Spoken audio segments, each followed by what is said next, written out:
A lot of 90 Day Fiance cast members have one thing in common: having a criminal record.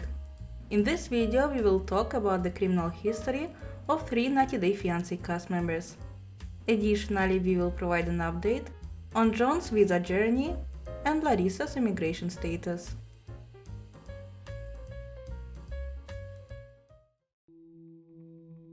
Jon Walters' story shows how having a criminal record can have far-reaching negative consequences. In his youth, he had gotten into about 50 to 60 physical fights because his mentality was, if someone got violent with him, then he would just get violent back. But out of all of those fights, 5 of them led to convictions, and Jon's most serious conviction happened when he was in college. I was at uni and I'd been out with some friends, stuff escalated, and I ended up punching a group of guys in the face. Why? Why? Yeah. It's a group of guys. You get a few drinks inside of them. They think it's acceptable to say disrespectful things to women, and they think they're untouchable because there's a big group of them. During the altercation, Jon hit his victim so hard that he suffered an eye injury. Jon was convicted of bodily harm without intent. He pleaded guilty. Even though he didn't go to prison, he was kicked out of school.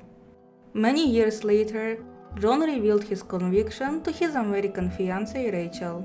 He says he is remorseful about his crimes and he would never get into a physical fight again. Sadly for the couple, Jon's conviction impacted their future together. When applying for an immigrant visa to the US, the foreigner must have a clean record, which obviously wasn't the case with Jon. The couple got married 3 years ago, but they are yet to be together in person.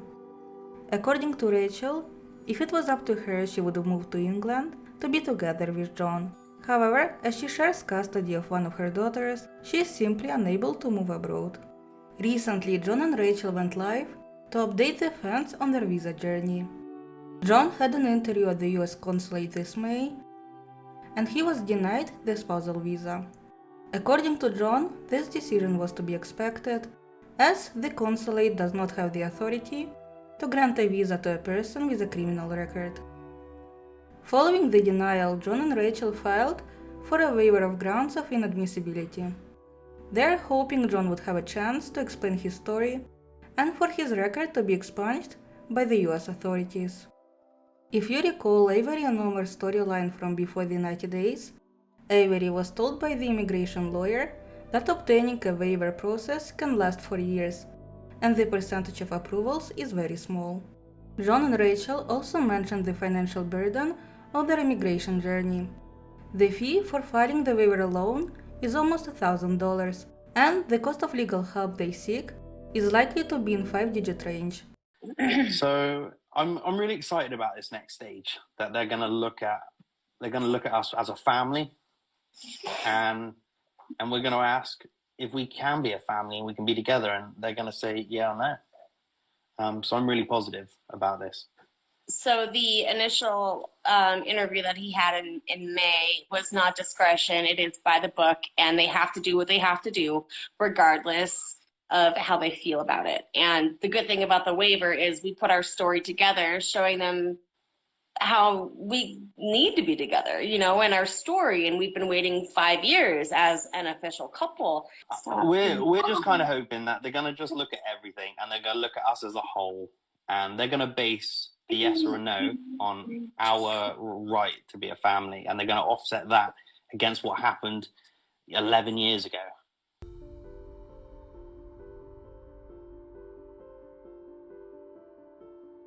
When Angela first appeared on 90 Day Fiancé before the 90 Days Season 2, her daughter Scottie played a supporting role in her storyline. However, after Season 3, Scottie has vanished from our screens, and instead Angela appeared with her other daughter, Skyla. I have 2 daughters and 6 grandkids. We're such a close family, and we're together every day. Both the daughters and the grandchildren lived together with Angela, and there were no spouses on site. Before appearing on 90 Day Fiancé, Scottie and Angela were featured on The Maury Show and Trisha over paternity. On the latter show, Scottie was arguing with her ex-boyfriend Chris over the paternity of Scottie's daughter London. I should tell you, Scottie's mother, Angie, is here in our audience. And do you? And she has doubts whether this is Chris's baby. So, Yeah. Scottie, is this true? That's his baby. It is his baby. And he knows that's his baby. So take me back. How did you and Chris even get together in the Through first my mama. Now, how many years difference is there? It's like 6. So then you Waited till he was 18. you waited till he was 18, and you got together as a couple. Okay. No, I wanted to have a baby by him at 18, when he turned 18. You only wanted a baby. Yes. You didn't want a relationship then. No, and he was like, I won't give you a baby unless we're together. Chris was just 18 years old when he impregnated Scottie, and naturally that was the first red flag that Scottie was into younger men. But just how much younger? As some of you may know, the reason Scottie has disappeared from 90 Day Fiance is because she was convicted of a crime. The crimes she committed, in my own opinion, are absolutely shocking and terrible. I won't go into many details of the case, and instead I will link down some articles in the description of this video, as it is difficult to talk about what Scottie Deem has committed. Scottie was indicted in September 2018 on 1 count of statutory rape, 1 count of aggravated child molestation, and 11 counts of child molestation stemming from multiple instances with a juvenile boy in 2017. Her victim was just 13 years old. Additionally, Scottie was committing the crimes in the presence of other children. Prison records indicate 3 child molestation convictions for Scottie, and apparently the other charges were dropped. According to Screen Rant, Scottie pleaded guilty to the charges, and it might have reduced her sentence. She was sentenced to 20 years in prison. She began serving the sentence on February 1st, 2019. In May 2020, Scottie was shockingly released after serving just 15 months of her 20-year sentence. After that, Scottie laid low, however she did post a few pics of her children on her Instagram page. Also allegedly, she was running her daughter's TikTok account, which in and of itself is super problematic considering she was basically pretending to be a child online. According to Georgia Sex Offenders Registry, Scottie's registered address is Angela's house, the same house we can see on 90 Day Fiance. Additionally, Scottie was spotted at Angela's house during 90 Day Fiance blogger John Yates' livestream. A lot of people are appalled as to how Scottie can be in the same place where 6 children reside. This summer, rumors have appeared of Angela's complacency in Scottie's crimes. Please take these rumors as what they are, rumors, as Angela has not been convicted in the court of law. A 90 Day Fiance viewer has alleged that Angela Deem has been an accessory to her daughter Scottie child molestation crime. According to the fan, she was apparently providing the teenage boys with alcohol, drugs, and a place to get laid. Angela was allegedly having a crash party pad for teenagers.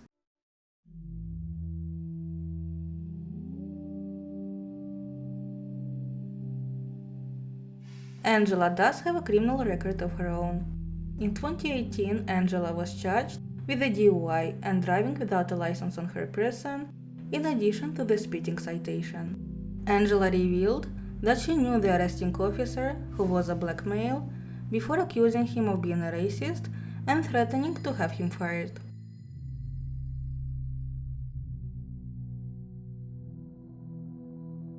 The Brazil native who first appeared on season 6 of 90 Day Fiance with her then husband Cole Johnson was arrested twice in 2018 for domestic battery. Larissa's first charge was denied and the second one was dismissed. Larissa Dos Santos Lima found herself in legal trouble again in January 2019 when she was arrested and charged with first-degree domestic battery after another fight with Cole, leading him to file for a divorce. A judge ultimately reduced that first-degree domestic abuse charge to a lesser charge of disorderly conduct. According to SoapDirt, Larissa was ordered to fulfill the following requirements: 48 hours of community service, 6 months of weekly domestic violence counseling classes, and a $345 fine. Larissa completed all the requirements in December 2019. Her and Colt finalized their divorce in April 2019. However, in August 2020, just a few days after Larissa was fired by TLC, there were some more bad news for the Brazilian native. Larissa was detained by ICE, an incident to which she referred as being arrested. Larissa was quickly released, but her immigration status at this point was unclear. We also have some update on Larissa's immigration case. According to Fruited Media, Larissa is fighting to stay in the country after filing a VAWA claim as alleged victim of domestic violence. Larissa had a rather grim outlook on her immigration case this spring. As per the American law, the aliens who have been convicted of domestic violence, even if it's a misdemeanor, are subject to be removed from the country. She was expected to be deported this year. However, the good news for the Brazilian native, as revealed in an interview to John Yates, Larissa's court case was postponed to 2023, giving her almost 2 years to legally live in the United States. According to practicing immigration lawyers, cases of removal were already taking years, but the virus made it even worse with the court backlog. Chances are that Larissa's case will be postponed again or get delayed on technicalities. However, there are few particularities in her case. Firstly, Larissa does have an employment authorization document, but for some reason she says she's not able to fly on the planes, even domestically within the United States. Additionally, if at any point Larissa decides to leave the country, she might not be able to come back. Not to mention that Larissa cannot sponsor her children to come to the States, even if she wanted them to. Overall, Larissa's immigration prospects look quite bad, considering how severe domestic violence conviction is in the immigration world. There is but tiny chance that she could stay in the country after all.